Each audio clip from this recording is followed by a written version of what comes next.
আমাকে বলছে যে এটাকে নিয়ে একটা সাধনা করতে। খুলনার দিঘুলিয়া উপজেলার তেলিগাতি গ্রামের বাসিন্দা বাপ্পি কবিরাজ।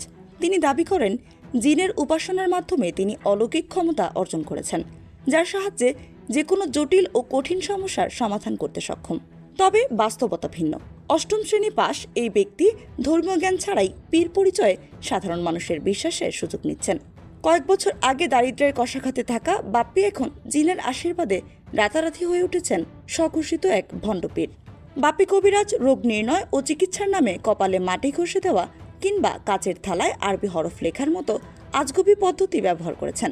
তিনি দাবি করেন, দীর্ঘদিন ধরে জিনের উপাসনা করার ফলে তিনি সব ক্ষমতার অধিকারী হয়েছেন। পবিত্র কোরআনের আয়াতগুলোকে সংখ্যায় রূপান্তরিত করে তিনি বিভিন্ন রোগের চিকিৎসা করছেন। তার এই তথাকথিত চিকিৎসার জন্য সাধারণ মানুষ অগ্রিম সিরিয়াল দিয়ে লাইন ধরছেন। বাপ্পি কবিরাজের রয়েছে একাধিক এজেন্ট, যারা বিভিন্ন স্ট্যান্ডে অবস্থান নিয়ে রোগী সংগ্রহ করেন।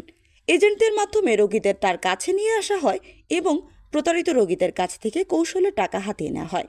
প্রতারিত অর্থের একটি অংশ পান এসব এজেন্টরা।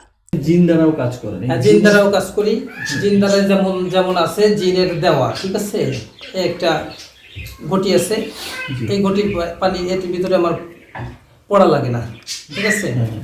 এটা যদি আমি একটা জিনের দেওয়া, এটা যদি আমি শুধু এর ভিতরে আপনি যে কোনো পানি দেবেন, একটা জিনের রোগী আনবেন, আনলে গায়ে ছিটে দিলেই জিনের রোগী নরম হয়ে যাবে, ঠিক আছে, ঠান্ডা হয়ে যাবে। এই জিনিসটা আপনাকে, আপনার যে জিন আছে, জিনের অনুগত, সে আপনাকে এই জিনিসটা উপহার, এটা উপহার স্বরূপ কেমন, এটাকে আমার কিনে নিতে হয়েছে, ঠিক আছে। জিনে আমাকে বলছে যে এটাকে নিয়ে একটা সাধনা করতে, ঠিক আছে, সাধনা। হ্যাঁ, এই সাধনাটা করার পরে এর পাওয়ার আসছে, ঠিক আছে। এটা আমি কিনছি, কিনে এটাকে একটা সাধনার কথা আসলে এটা গোপন না, এটা বলা যাবে না। দিঘুলিয়া উপজেলা নির্বাহী অফিসারের সঙ্গে মুঠোফোনে যোগাযোগ করা হলে তিনি জানান, বিষয়টি খতিয়ে দেখে আইন অনুযায়ী প্রয়োজনীয় ব্যবস্থা গ্রহণ করা হবে। সাধারণ মানুষকে এমন প্রতারণার ফাঁদে পা না দিতে প্রশাসনের পক্ষ থেকে সতর্ক থাকার আহ্বান জানানো হয়েছে।